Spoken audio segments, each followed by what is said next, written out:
నిన్న బంగారెడ్డి గారు మాట్లాడుతూ క్రికెట్ మట్కా గుట్కా దీని మీదనే సుధాకర్ రెడ్డి సార్ మీద మురళి మీద మాట్లాడుతున్నాడు. లోకం ఎదుర సిద్ధ అంటే ఎవరు లోకం వాళ్ళదని. గత ప్రభుత్వంలో మీరు చేసేటి ఇవే కాబట్టి దీని మీదనే మాట్లాడతారు.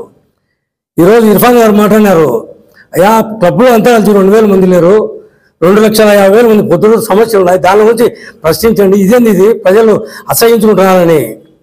మీరు ఎప్పటికైనా జిల్లా రవాణా అధికారి చంద్రశేఖర్ రెడ్డి మీ దగ్గర బంధువు ఒక అధికారిని ఆమెను అటెంప్ట్ రేప్ చేస్తే దాని మీద మీరు మాట్లాడరు. ఎంతసేపు మీ బావ రాష్ట్ర అధికార ప్రతినిధి ఒక కడప పబ్లిక్ కట్టేసి కొట్టారు, దాని మీద మీరు ఏమైనా మాట్లాడతారా? అవి లేదు. మీకు ఎంతసేపు గతం ఇవే గుర్తుకొస్తుంటాయి. ఏమన్నా తాటి చెట్టు ఎక్కినామంటే దూడపిల్లకు మేత కోసం ఉన్నట్టు మీరు పైన కూర్చొని ఏంటంటో మాట్లాడతారు. దయచేసి ఇప్పటికైనా ప్రజా సమస్యలు మాట్లాడండి, పెద్ద ఆయన ప్రశ్నించండి. ప్రశ్నించే హక్కు లేనప్పుడు ప్రజలను గొంతు పోసేటని అంబేద్కర్ చెప్పినాడు. కాబట్టి ప్రజా సమస్యలు మాట్లాడి కోరుతున్నా.